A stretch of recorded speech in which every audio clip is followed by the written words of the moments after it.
No ar o seu Vida e Saúde, começando mais uma vez, é muito bom estar aí com você, é muito bom ter você aqui com a gente. Hoje é dia de cuidar da sua saúde mental, vem pra cá que temos aqui um assunto muito importante para tratar com você. Mas antes eu quero dar as boas-vindas aqui aos nossos participantes deste programa, Dr. César Vasconcelos conosco, ele que está aqui toda quarta, toda sexta, trazendo aquelas orientações que deixam a gente assim, pensativos, no mínimo, viu, doutor?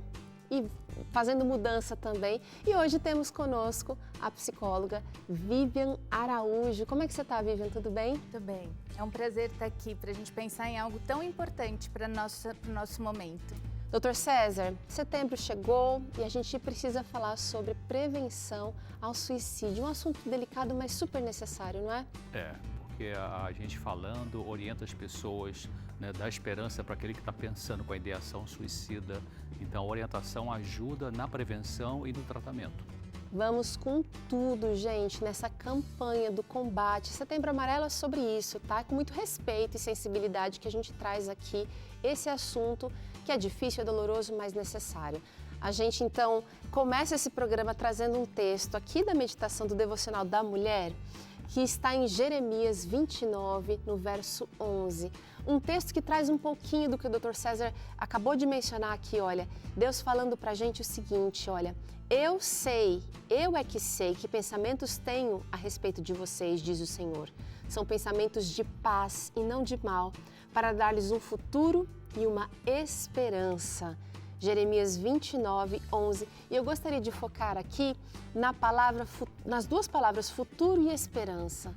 Deus é grande, Deus é maior e, por vezes, quando estamos enfrentando as nossas lutas, as nossas provações, a gente é tentado a achar que aquilo é forte demais pra gente, não é? Mas Deus é maior e tem aqui já planejado um futuro. Quer nos dar esperança hoje. Eu quero convidar você para abraçar essa esperança. Ficar bem juntinho aqui da gente, porque a gente vai falar aqui sobre ela em vários momentos. E eu espero que você aproveite o programa que está só começando. Em 30 segundos, a gente volta.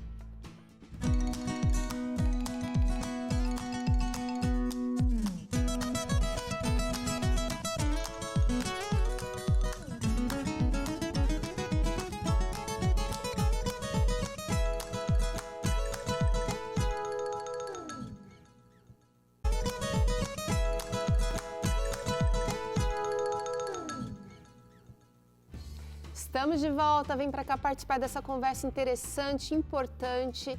Você, olha, é alvo das nossas orações, das nossas torcidas, mas também a gente deseja que você aprenda. Se não um conhecimento que vai transformar você, mas que você vai talvez poder ajudar alguém, isso é muito importante. Gente, olha, nós sabemos que precisamos cuidar da nossa saúde mental e precisamos fazer isso constantemente. É por isso que o Dr. César está aqui toda quarta-feira e traz assim ideias novas sobre esse cuidado. Mas hoje, doutora Vivian, o assunto é um pouco mais profundo, porque de todas as nossas angústias, as nossas dores, a morte é o que a gente tenta evitar, né? E seria assim, o que a gente mais tem medo ou mais sofre a respeito, né? Eu quero começar aqui perguntando e trazendo a seguinte questão. Como, de que forma o cuidado com a nossa saúde mental, ele é fundamental na prevenção do suicídio? Dr. César, vou querer ouvi-lo primeiro. Quando a gente levanta essa pergunta, a gente já eu penso assim, lá na estrutura básica da família, né? Ali que começa a grande prevenção de doença mental e de outras situações da vida, né? Inclusive na medicina tem aquela frase que diz que mais vale 1 grama de prevenção do que 1 quilo de tratamento, né?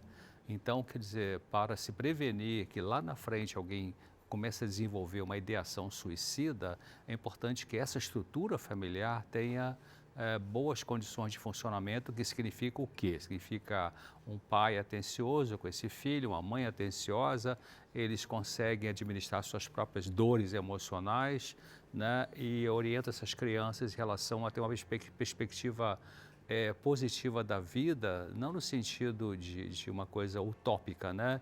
Mas no sentido de pé no chão, mas ajudar a criança a ter esperança, ajudar a criança a sempre abrir o coração para falar com o papai, com a mamãe o que está sentindo. Então esse pai e mãe vai acolher essa criança.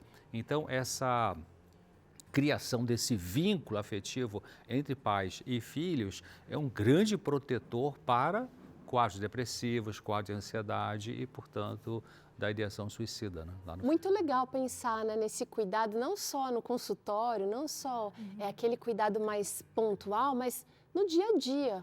Muito legal. Mas, ao mesmo tempo, algumas pessoas que estão enfrentando lutas podem não se aperceber de que já estão caminhando para uma doença mental, né, um problema mental que realmente pode levar, né, na consequência maior que seria o suicídio. Doutora, é importante a gente também falar sobre o assunto, trazer o que está dentro da normalidade, das nossas tristezas e angústias que fazem parte da vida e aquilo que já está se tornando patológico, não é?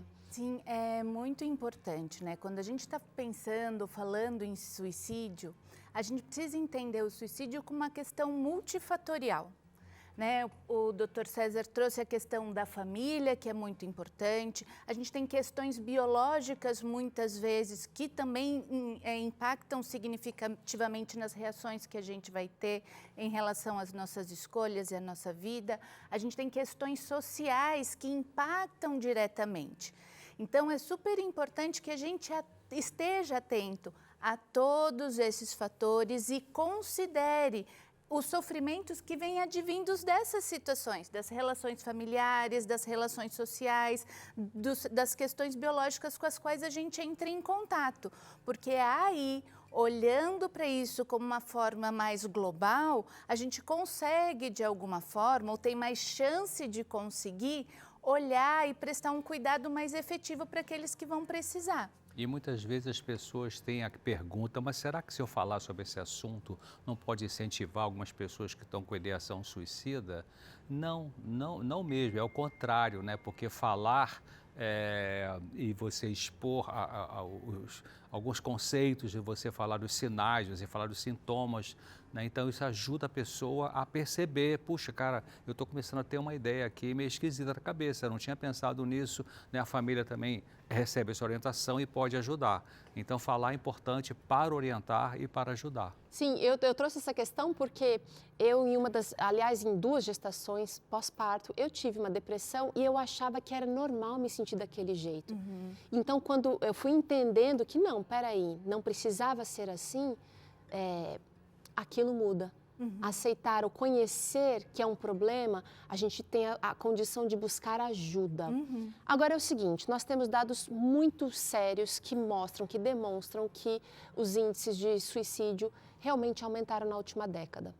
E aí, a gente precisa ficar esperto com os sinais de alerta que podem indicar que uma pessoa está em risco aí do suicídio. Vamos trazer aqui na sua tela alguns pontos importantes que não se aplicam, vamos deixar claro aqui, a todas as pessoas, mas pode ser que. Por exemplo, mudanças comportamentais mais marcantes. Doutora Vivian, o que seria? Então, a gente precisa ficar atento porque a gente tem uma ideia de que uma pessoa que corre o risco de estar tendo uma ideação suicida é aquela pessoa que está quieta, chorando no quarto, melancólica. Mas esse sinal da mudança comportamental pode ser olhar para uma pessoa que foi sempre ativa, sempre comunicativa e de repente se isola e fica mais quieta, quanto o contrário também. Uma pessoa que era mais contida, que não era muito de se expor, de repente começa a estar sempre muito alegre, sempre muito disposta, falando. Então, a gente precisa tentar e conhecer, por isso que a gente precisa estar próximo das pessoas para a gente conseguir identificar essa alteração. Então, se ela era mais quieta e ela começa a ter comportamentos de mais agitação, isso é um sinal, por exemplo, ou pode ser um sinal. Como o contrário, uma pessoa que foi sempre muito social, de repente se isolar, isso também é uma condição. Então, para isso, a gente precisa conhecer e ver esse tipo de alteração. Quem vai perceber é família, colegas de trabalho, colegas da escola, que inclusive esse é um alerta que a gente faz, né? Cada vez pessoas mais jovens também têm engrossado essas estatísticas, mas essas pessoas do convívio é que vão poder ter condições de notar que mudou o padrão. É importante perceber bem no jovem mesmo, porque a segunda causa de morte em jovem, de 15 a 30 anos, é o suicídio, né? A primeira é resultado de uma violência Então, observar o comportamento dos jovens, o que está mudando, né? E uma questão importante, né, corroborando isso que o doutor falou, é o jovem e o jovem menino. Olha, Porque a gente tem, os homens ou os meninos são o gênero que mais comete suicídio. Mas é o que tem menos acesso no sentido de disponibilidade de procurar tratamento e que a gente às vezes se preocupa menos no sentido porque não traz essa informação. As mulheres, pela Mulher fala forma mais, como né, a gente gente? foi socializada, a gente procura, a gente fala, né? Então, a hora que a gente vê um sinal numa mulher, ela, no geral, busca ou tem condição, às vezes, mais de buscar ajuda, porque a ela é dado esse lugar de vou pedir ajuda. E aos homens e aos meninos, isso não é o lugar, mas é a faixa etária, né? O gênero que acaba cometendo mais. Então, é um sinal Tá mais importante para a gente Vocês, observar. mulheres, têm mais essa, eu diria, habilidade ou disposição ou iniciativa, né, de procurar ajuda para situações gerais de saúde, né? Realmente, na questão do suicídio, as mulheres tentam mais, mas os homens conseguem mais, né? Por quê? Porque, em geral, os homens usam métodos mais letais para tentar suicídio. Arma de fogo, enforcamento. E as queremos mulheres mudar usam- essa realidade, a gente está pouquinho a pouquinho aqui trazendo isso aqui através do Vida e Saúde. Vamos tratar aqui de um outro sinal que pode indicar um risco de vítimas do suicídio? Olha, expressar desesperança ou desamparo. Doutor César, o senhor atendeu muita gente com a tentativa de suicídio no seu consultório? Sim, atendi muita gente. E um dos sinais que a família precisa prestar atenção é que a pessoa que está com essa ideação suicida, ela começa a usar frases meio que não usava antes, tipo, a vida não faz mais sentido para mim, eu estou cansada de viver, alguns, né, citam o nome de alguém que já morreu, na crença de que já está no céu, enfim, eu queria estar junto com o fulano de tal, eu sou um peso para os outros, né? Para que eu vou fazer isso? Porque isso não faz mais, não é mais importante. Exato. Né? Então, essas frases são soltas assim ao longo do dia a dia, a gente vai percebendo, fora aquela questão que a Vivian falou do comportamento em si, né? Se é mais isolada, ela pode ficar mais irritadiça, ou se é extrovertida, ficar mais isolada. Então, realmente, o importante é que a pessoa que tem essa ideação, esse pensamento suicida, a gente tem que pensar são dois grupos grandes de clientes, de pacientes, né?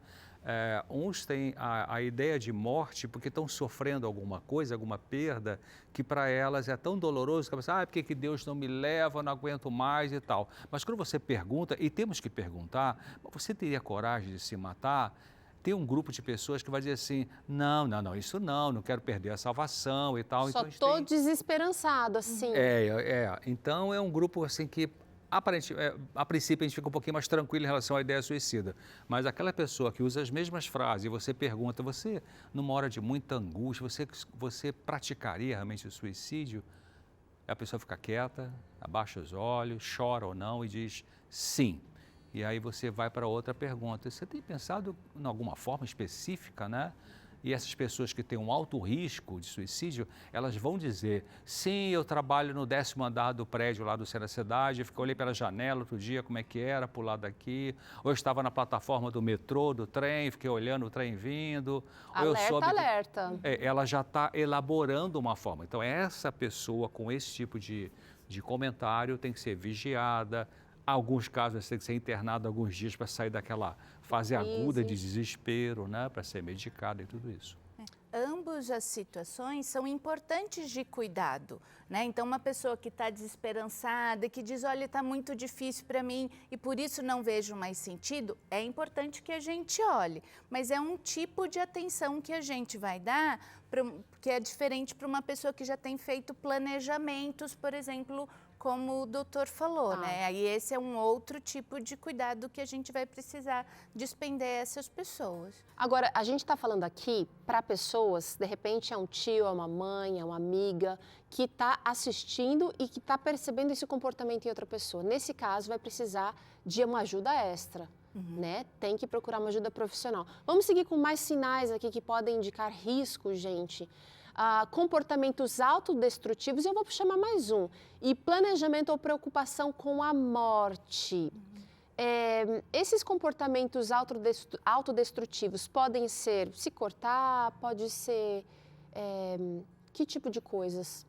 Então, a gente pode pensar em autolesões, esse é o que primeiro vem na nossa mente, mas a gente pode pensar também, por exemplo, uma pessoa que começa a fazer uso de bebida alcoólica em mais excesso que antes não fazia, ou a se expor a situações de risco nos lugares onde vive, do tipo, todo mundo sabe que ali tem um bairro perigoso, um lugar perigoso, e de repente a pessoa começa a frequentar como se aquilo não fosse fosse importante. Então não é só na questão no sentido da autolesão, que é uma questão significativa, mas é se expor a situações de perigo de diversas formas. Pessoas que pegam o carro e saem em velocidade excessiva, né? Pessoas que misturam álcool com direção, sabendo, claro, do risco disso aí. Então, elas estão, assim, chutando para o alto a vida, né? Vamos dizer assim. Algumas pessoas sabem da incompatibilidade entre medicamentos tranquilizantes, por exemplo, e bebida alcoólica, aí tomam uns 2, 3 comprimidos, começa a beber demais. Então, são riscos, já está mostrando que está ali na beira de uma situação Ou tomar medicações demais. Às vezes são medicações que foram receitadas, que foram prescritas, e aí, de repente, ao invés de um comprimido ou 2 comprimidos, eu começo a fazer uso a mais, sem informar a família ou informar o profissional da saúde, por exemplo. A gente percebe que a pessoa faz essas atitudes e ela está com desprezo em relação à vida, né? Então, esse desprezo em relação a não se proteger é que faz parte do risco, né? Todas essas descrições aqui fazem parte de uma mudança de comportamento. E a gente está trazendo aqui tudo aquilo que pode representar risco para as vítimas de suicídio.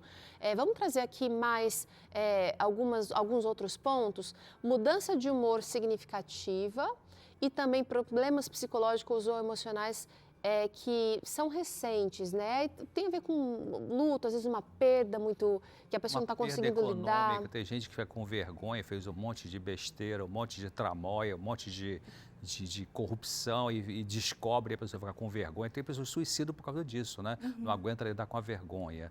Então, é uma coisa assim, aguda, né? Pessoas tiveram um trauma violento, uma demissão de emprego, numa hora muito difícil economicamente falando, é incrível. Claro, essa pessoa não vai...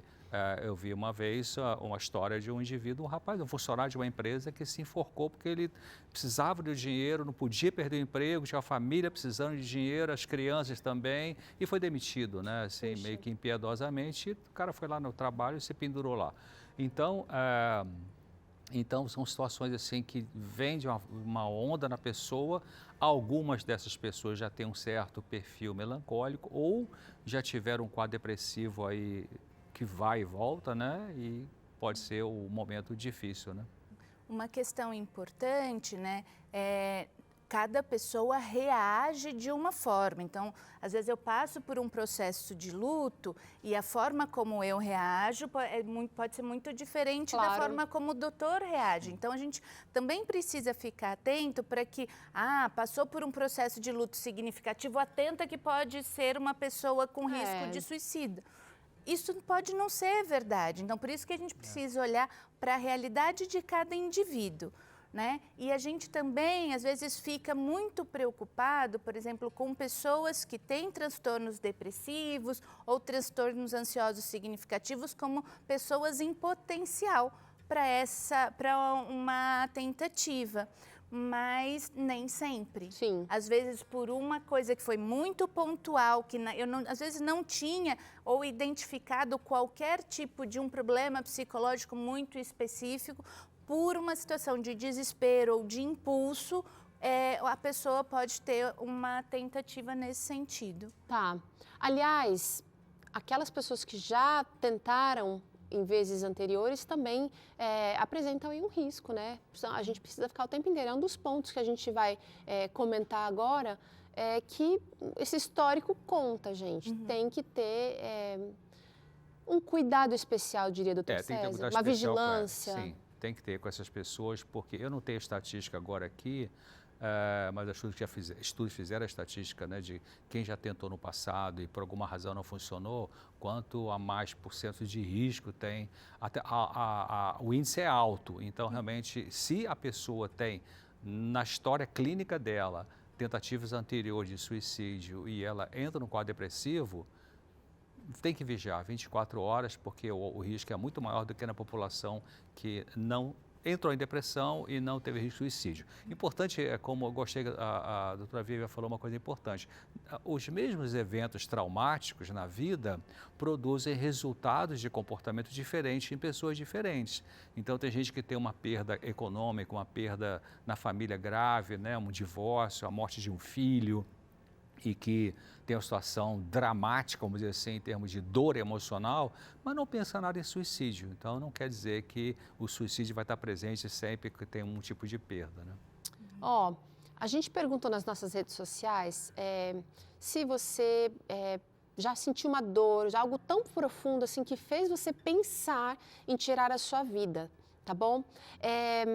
E aí a gente recebeu algumas respostas. Eu quero trazer uma dessas questões que foram trazidas aqui como resposta. A Sandra comentou o seguinte, eu já senti uma dor tão forte e tive vontade de acabar com tudo quando descobri que o meu esposo tinha um filho fora do casamento. E no mesmo período eu fiquei grávida e perdi o bebê. Além de perder a minha mãe, tudo de uma vez. Puxa, Sandra, que barra, menina, que dificuldade, hein? Realmente tem situações que a gente fica assim, olha para um lado não vê uma luz no fim do túnel, olha para o outro parece que a porta está encerrada, olha para o outro parece que tem pedra impedindo. Complicado, né, gente? Passar por uma situação assim é difícil e reconstruir a confiança é um processo. Processo, a gente tem que lembrar que, olha, é algo mais contínuo, mais amplo, né? Um processo árduo, delicado, vai exigir tempo, paciência, compromisso de várias pessoas ali que estão com você nessa jornada. E se você estiver passando por algo parecido com o que a Sandra comentou aqui, ou vivendo uma outra situação que que abalou a sua vida, especialmente o seu casamento, eu quero que você saiba que é possível reconstruir o seu relacionamento e essa é a nossa vontade aqui da Novo Tempo, tá? Por isso a gente preparou um estudo bíblico digital que se chama Felizes para Sempre. Ele traz ali alguns pontos essenciais para melhorar os seus relacionamentos, o seu casamento. Você faz ele pelo WhatsApp com a Esperança, que é a nossa instrutora bíblica virtual. É prático, é fácil, é gratuito. Eu já fiz vários cursos com a Esperança ali e eu quero convidar você para fazer agora mesmo. Já um olho aqui no Vida e Saúde, um outro aí no WhatsApp. Felizes para sempre, tá bom? Quer saber o WhatsApp? É 12 982 00 0062. Vou repetir, 12 982 00 0062. Lembrando a você que esse é um curso online e é totalmente pelo WhatsApp, ou seja, você não precisa ir receber ele impresso, tá bom? Ele foi desenvolvido por especialistas e vai ajudar você fazendo diferença aí no seu casamento. Muita coisa para comentar, gente, muita coisa. A gente tem mais participação do nosso público aqui, mas a gente precisa de um intervalo. Na volta, continuamos a falar sobre prevenção do suicídio por aqui. Você vai acompanhar uma reportagem muito interessante de uma ONG que auxilia enlutados e vítimas de suicídio. Vamos ter aqui o Dr. César e a doutora Vivian respondendo dúvidas e comentários que vocês nos mandaram e assim por diante. Muito Vida e Saúde para seguir, a gente volta já.